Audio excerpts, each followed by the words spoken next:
Genesis chapter 11 verse 27 to chapter 12 verse 9. Blessings from one person.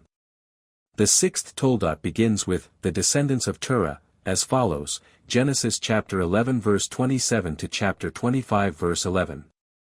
Terah begot Abram, Nahor, and Haran. Haran begot Lot. They lived in Ur, a town in Mesopotamia, in the Chaldeans.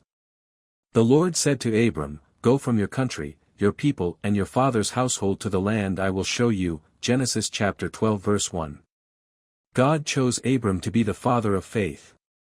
The father, also called ancestor, is the topmost in the genealogy. If we use a tree as a metaphor, Abraham is the root. Therefore, the Apostle Paul said, if the fresh dough offered is holy, the whole batch is holy, and if the root of the tree is holy, the branches are holy, Romans chapter 11 verse 16. In this sense, Genesis chapter 12 is a watershed moment.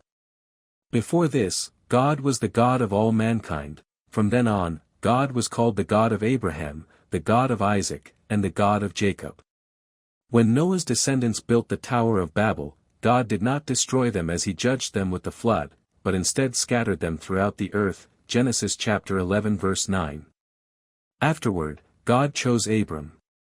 This meant that the scattered people continued on their way, Acts chapter 17 verse 30, and God chose one man as the father of faith, who, after accomplishing salvation through his genealogy and his chosen people, would then lead the scattered Gentiles into Christ, so that they might receive salvation and be united as one, Ephesians chapter 2 verse 12 to verse 21. Chapters 1 to 11 tell the early history of humankind, which can be summarized into four major events. Creation of heaven and earth, chapters 1 to 2. The fall of mankind, chapters 3 to 6. The flood judgment, chapters 6 to 10. The construction of the Tower of Babel, chapter 11. It primarily recounts the history of the fall of those who strayed from God's embrace. In this history, Adam is the first human being, Noah is the ancestor of the covenant, and Abraham is the father of faith. Therefore, the sixth Toldot is Abraham's genealogy. To introduce Abraham, his father Terah is mentioned first. This is to clarify the lineage of Rebekah, the wife of Abraham's son Isaac, whom he had when Abraham was 100 years old. According to Genesis chapter 24, Rebekah was the granddaughter of Nahor, Abraham's brother, verse 15. This arrangement is to preserve the holy race. Abraham's father Terah originally lived beyond the river, serving other gods, Joshua chapter 24 verse 2. From this, we can understand Abraham's family background and upbringing. Why did God choose Abraham? Was it because his family or lineage was stronger than others? Or was Abraham qualified or had merit? No. In Acts chapter 7, Stephen says, Listen, fathers and brothers, when our father Abraham was still in Mesopotamia and had not yet settled in Haran, the glorious God appeared to him and said to him, Leave your country and your relatives and go to the place I will show you. Acts chapter 7 verse 2 to 3, from this, we know that Abraham was called before he settled in Haran, and that the one called was not Terah and his family, but Abraham alone. God said to Abraham, Leave your country, your people, and your father's household. But Abraham was not alone in leaving, his father Terah and his nephew Lot also left. Abraham, in order to fully obey God's call, had to live in Haran until his father died there, chapter 11 verse 32, and he also had to let Lot leave him, chapter 13 verse 9. Now, let's examine closely God's purpose in calling Abraham. God chose and called Abraham to accomplish a certain plan and purpose through him. We shouldn't focus on Abraham as a person, but rather on God's sovereignty in choosing and working. This is how we view the Bible from the perspective of redemptive history, and this is a God-centered faith. God made 5 covenants with Abraham, chapter 12 verse 1 to 3, chapter 13 verse 14 to 16, chapter 15 verse 4 to verse 21, chapter 17 verse 4 to verse 16, chapter 22 verse 15 to verse 18, the contents of which were descendants, land, and blessings.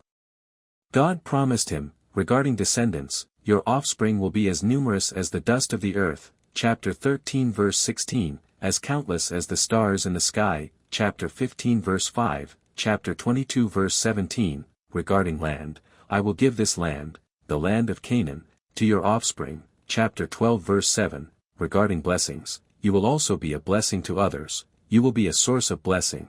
Chapter 12 verse 2, all nations on earth will be blessed through you, chapter 12 verse 3, and in chapter 22 verse 18, he promised, and all nations on earth will be blessed through your offspring. These promises were made possible by the prosperity of the Israelites and their conquest of Canaan. However, the promise that, through your offspring all nations on earth shall be blessed, fundamentally refers to the birth of Christ from the descendants of Abraham, through whom all nations will be saved. Abraham's spiritual descendants are like the stars in the sky and the sand on the seashore. Moreover, I will give this land to your offspring, does not refer to the Canaanite land in Palestine, but to the eternal kingdom of heaven, but they desire a better country, a heavenly one. Therefore God is not ashamed to be called their God, for he has prepared a city for them. Hebrews chapter 11 verse 16. Abraham's calling is closely related to the Tower of Babel incident. God's calling of Abraham was God's act of grace in dealing with the rebellious act of the Tower of Babel incident. A comparison of the two passages will make this clearer. First, Noah's descendants developed a highly advanced Babel civilization in Shinar, but it was a humanistic civilization that worshipped idols as gods. God commanded Abram to leave that land. Chapter 12 verse 1. Second, they built the Tower of Babel, to make a name for ourselves, lest we be scattered over the face of the whole earth. Chapter 11 verse 4. But God scattered them from there over the face of the whole earth. Chapter 11 verse 8. And he promised Abram, I will make you into a great nation. Chapter 12 verse 2. Third, they said, Come, let us build ourselves a city and a tower with its top in the heavens, and let us make a name for ourselves. Chapter 11 verse 4. But God thwarted their plans, saying to Abram, I will make your name great. Chapter 12 verse 2. Fourth, while humanity conspires and unites to build its own kingdom, God facilitates his plan for the construction of his kingdom. Genesis chapter 12 marks the beginning of the selection of Abram, through whose descendants all nations will receive the blessing of salvation. Even with humanity's repeated sins and rebellions, God, in his sovereignty, accomplishes his plan for the salvation of mankind. We must bear witness to God's goodness and faithfulness. At last, questions of today. 1. Please explain why chapter 12 is a watershed moment. 2. Please explain the relationship between Abram's calling and the Tower of Babel event. 3. What are the three contents of the covenant between God and Abram, and what is the ultimate purpose of this covenant?